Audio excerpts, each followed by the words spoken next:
Hello, everyone. I just wanted to check in with you and give you a few pieces of information that I hope will be helpful. A very observant student got a hold of me and pointed out that there were far more written assignments than I had told you there would be. I mentioned, I think, 11. That's because there's 11 quizzes. And when I was setting up the course, I inadvertently made this connection that wasn't fair. So you're writing a lot more, and I want to be fair to you based upon what I said were the requirements in the course. So let me make these accommodations, and I think this should make it fair to everybody. I hope. Um, as of now, you can stop your journal writing, and also I did put up a discussion question this week already, and if you want to answer that, you can.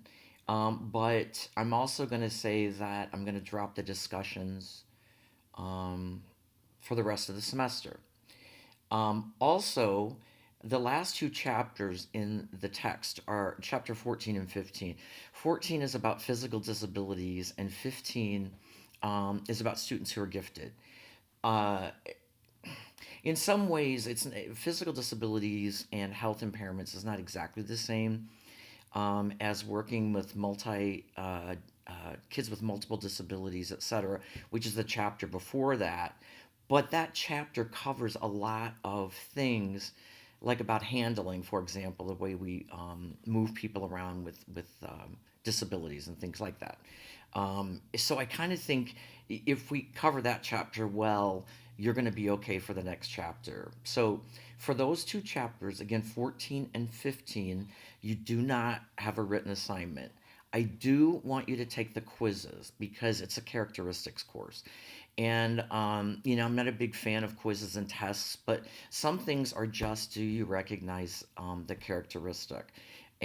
Or the important information maybe about that disability category. So that's why I want you to go ahead and take the quizzes for chapters 14 and 15, um, but no written assignments for that. I won't post written assignments. I will post readings so you can get more information. I especially want you to make sure that I'll be posting some readings on chapter 15, the chapter relating to students who are gifted and talented. That's an important area that often gets shortchanged, and many people even forget it's in special education. But um, you know, if you're working in programs with students more in the high incidence disability areas, or even some students on the autism spectrum, you will find gifted students among those who have other disability labels like learning disabilities or ADHD or whatever, the whole range. So it's important to know that information. And I'm just going to put up some nice articles for you to read that will give you, I hope, a better understanding um, of gifted education. Again, you just have to. You only have to. I won't know if you've read the articles, but I'm going to put them there for you to read. Um, okay, so what else did I think about? Oh, and also I can move all of your assignments to April 24th. Okay, because I think I staggered them as I recall. Like CEC is supposed to be due this coming week. Then what was after that? I don't remember. But synthesis paper, observation thing. If you want to give me all that by the 24th, that's okay. I appreciate that. I'm actually not sure when grades are due, but I know at the end of the semester everyone gets crazy. So um, well, let's just say the 24th. And I'll check and see when grades are due because if there's still some issues with getting things completed, I might be able to extend that a little more. But try, if you can, to have them on the 24th. Um, one of the reasons I wasn't sure if I wanted to talk to you about this or not. One of the reasons I'm trying to be really accommodating is not just because I've made some mistakes, but um, also because I am so terribly behind in this course with grading in particular. And um, the part I said I didn't know if I was going to tell you or not, but since we're working with disabilities, I have really I've had bipolar my whole life, and I have been in the most major depression for the last 6 months I've ever been in, which I don't know why. But I'm tweaking meds and doing all kinds of things. I hope you don't think I'm trying to make excuses. You pay tuition and you deserve a good course. So it's not to beg off, but to just say I'm aware I'm behind and I don't like it. So I'm feeling a lot better the last couple of days, and I hope that means I can really tear into all this because we make expectations of you, and you should hold expectations of us. That's one of the reasons when people have written me about problems needing to turn something in later, even if I weren't behind on grading, I really try to make those accommodations for you. So hopefully we can all kind of work together, and we'll get through to the end. All right. So I do apologize because I'm behind a couple of videos as well. I wanted to have something every week.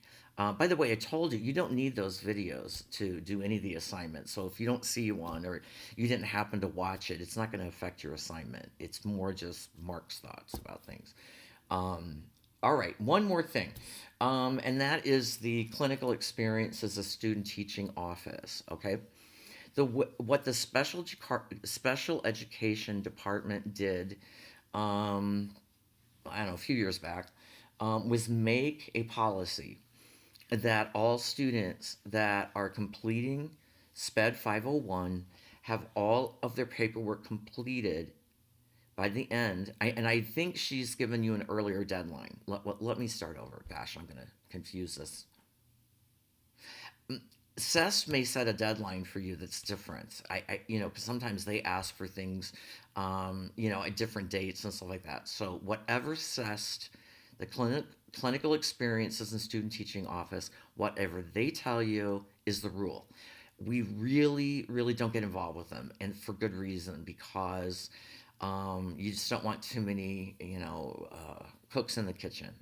So we're trying. We really do leave it to them. Okay. So now I'm going to go back to what I was saying. A few years ago, the special ed department made a policy that to get your grade for 501, meaning that if you earn a B, um, you're not going to get a lower grade, but you won't get your grade. You'll just have an incomplete or something, or X on your transcript until you finish this requirement regarding paperwork for background checks, etc. Um, One thing I want you to know is the process, at least as I've heard about it, is crazy.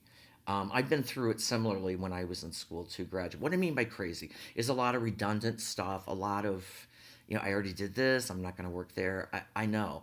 It's a lot. That's what I mean by crazy. It's a lot of, people getting frustrated. So first of all, we can't make decisions about anything with the clinical the CEST. That's what it's called, the CEST office. We can't make any decisions. Now, I do talk to them from time to time on behalf of students. If there's something that I think a student needs help with in terms of making a change or something like that, but otherwise they are their own separate group. The reason we set it up in the special ed department that you had to turn things in by the end of 501 is because it wasn't a few students, it was a lot of students who were standing outside the door of CEST a week before they were supposed to start internships and had either none, some paperwork wasn't finished. You really can't imagine how difficult it was for us to get it taken care of. I mean, it was horrible. And when we finally, or the department finally said that this is stupid. You just get it done by the end of 501, or you don't get a grade, and you can't move forward in any internships or stuff without the background checks. Um, One thing that happened 2 or 3 years ago is that the Chicago Public Schools (CPS) completely redid their their security, or whatever you call it, screening, background check stuff. They completely redid it. It became uber complicated every single year. it seems they add something to it, change something. I mean, it's always something, and I'm not trying to bag CPS. I'm just telling you that's the truth. Um, so you need to realize that all the stuff that we are making you do is, whether it makes sense to you or not, just do it, because sometimes, actually most times, it's some legal requirement, like we have to have this thing or you have to have that thing, and everybody needs to be cleared to work in the Chicago public schools, as well as just the regular state background checks that you will do. But everybody has to do a CPS application. It is the intent of the department that all students will do one placement, internship, or student teaching in a CPS school. So you definitely need to have that work done. So I know it's kind of confusing when you're working in a school already. It's like, I already am here, or I'm not going to teach in Chicago public schools, that kind of thing. I understand from your viewpoint why that might make sense, but I hope that you will trust from our viewpoint it doesn't. And it's just one of the necessary requirements. When I got my clinical license for social work, oh my God, I mean, I think the application was something like 50 pages long. So I feel for you. And I needed to do the background stuff too. So if there are any questions about that, please let me know. I just know some people have asked me if they need to fill out certain things, or why do they need to fill something out based upon where they are, etc. And if you've got questions, you're certainly welcome to ask me. And if you need more information that I've given you, I'll try to seek that information out. All right. But the main thing is that most people, and I understand this, I'm not bagging students. Every year we get this, like, literally the same questions. I'm working here, I'm working there. Why do I have to do this? But, I'm not going to be at CPS, all that stuff. And we're aware of it, and we know it's a hassle.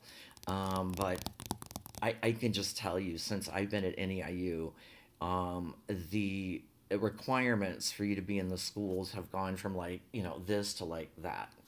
Not kidding. It gets worse every year. So anyway, we know it's a pain, and we know that you hate us for making you do it. But we have to. Okay, so I'm gonna run. When I was looking at this, it looks like you will have in total, because I was forgetting to count those first 5 chapters. Anyway, it looks as if you will have 13 written assignments in total. So even though I just sent you a revised syllabus yesterday with a new grading scale, I'm going to change that again. And that 110 that went to 100 will be 130 points. So I'll show you. And really, all you have to do about looking at that is just look at what the percentages are below for what you need to get an A, B, C, etc. Okay? And that's it, I think. So if there are any questions, again, let me know. I hope you have a good weekend, and I promise I'll be trying to catch up with the course, because I know you deserve that and you've been waiting. So anyway, take good care, and I will talk to you again soon.